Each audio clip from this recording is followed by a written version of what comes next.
Halo, perkenalkan nama saya Ruben dari kelas 3 PHP 2 dengan nomor induk mahasiswa 1919-0298. Jadi pada kesempatan kali ini saya akan membahas makanan khas Bali yang bernama nasi jinggo. Nasi jinggo adalah makanan yang berbentuk kerucut khas Bali yang dikemas dengan daun pisang dengan porsi yang kecil.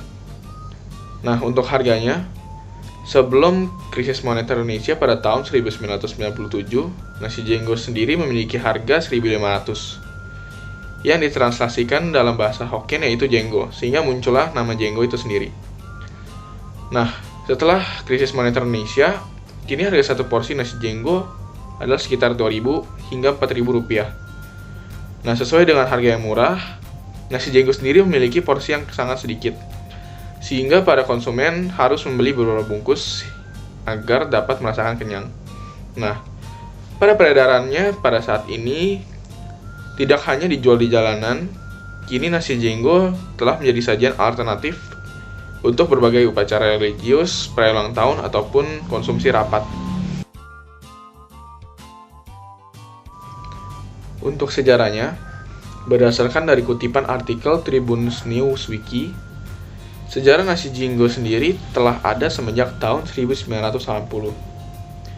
Menurut para penjual, nasi jinggo pertama kali dijual di Jalan Gajah Mada, Denpasar.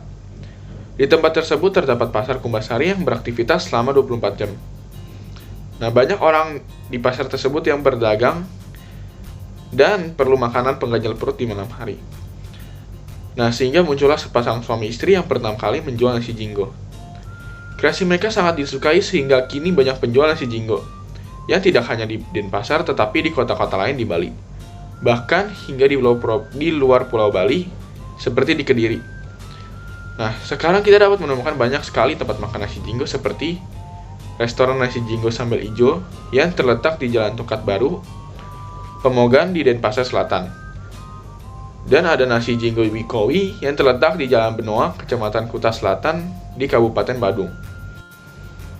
Untuk penyajiannya, nasi jinggo disajikan dalam kemasan daun pisang yang isinya adalah nasi putih sekapalan tangan dengan lauk pauk dan sambal. Lauk pauk yang digunakan biasanya adalah sambal goreng tempe, serundeng, dan ayam suwir. Penjual nasi jinggo sekarang juga menjual nasi jinggo dengan varian nasi kuning. Sementara lauk pauknya divariasikan dengan daging sapi ataupun babi. Selain itu, nasi jinggo juga bisa disajikan dengan mie goreng dan telur. Berikut bahan-bahan dari nasi jinggo. Yang pertama adalah 400 gram nasi putih, 200 gram mie goreng, dan daun pisang yang digunakan untuk membungkus. Kemudian untuk bahan serundengnya ada 200 gram kelapa parut kasar, 2 lembar daun salam, 1 cm lengkuas yang sudah digeprek, 1 sendok teh garam, 1 sendok makan minyak untuk menumis, dan 1/4 sendok teh gula pasir. Kemudian ada bumbu halus dari serundeng yaitu 5 butir bawang merah, 4 buah cabai merah keriting, 3 siung bawang putih, dan kemudian ada bahan untuk ayam suwir. 150 gram dada ayam, 1 lembar daun salam, 1 batang serai yang telah digeprek, kemudian setengah sendok teh garam, setengah sendok teh gula pasir. Kemudian untuk bumbu halus dari ayam suwir sendiri, ada 3 buah cabai merah keriting, 3 butir bawang merah, 1 siung bawang putih, 1 buah cabai merah besar, 1 cm lengkuas, 2 butir kemiri sangrai, setengah cm kencur, setengah cm kunyit yang dibakar.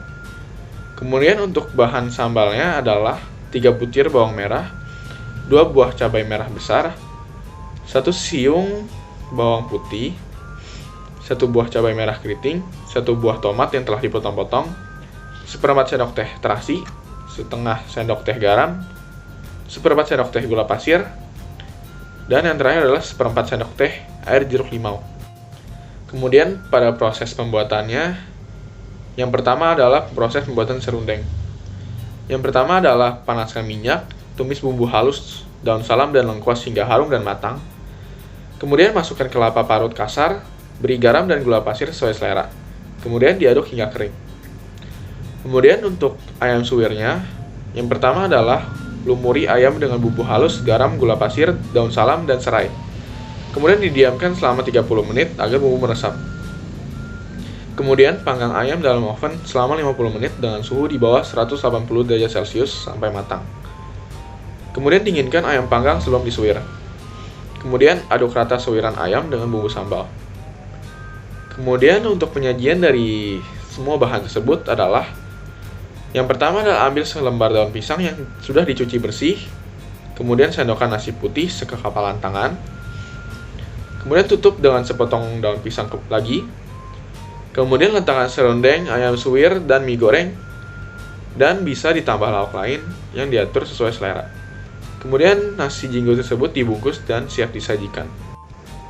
Nah, teman-teman, setelah mengetahui sejarah, bahan, dan cara pembuatannya, untuk menambah pengetahuan teman-teman sekalian, ternyata nasi jinggo yang berada di luar Pulau Bali merupakan hasil akulturasi loh. Nah, hal ini dapat disimpulkan dengan misalnya, orang yang keluar dari Pulau Bali membawa keluar ide nasi jinggo, yang nantinya ide nasi jinggo tersebut akan dicampur dengan cita rasa dari daerah orang tersebut berada. Seperti misalnya di Bali yang awalnya nasi jinggo hanya memiliki topping telur dan mie, namun setelah dibawa ke luar Pulau Bali, yaitu ke Pulau Jawa, nasi jinggo memiliki tambahan topping seperti ayam serundeng dan lain-lain. Nah, sekian dari penjelasan saya, dan saya berharap informasi yang saya berikan dapat berguna bagi teman-teman sekalian. Saya mohon maaf jika ada kata-kata yang saya ucapkan yang tidak berkenan di hati teman-teman sekalian. Sekian dari saya dan terima kasih. Semoga kita dapat bertemu di kesempatan selanjutnya.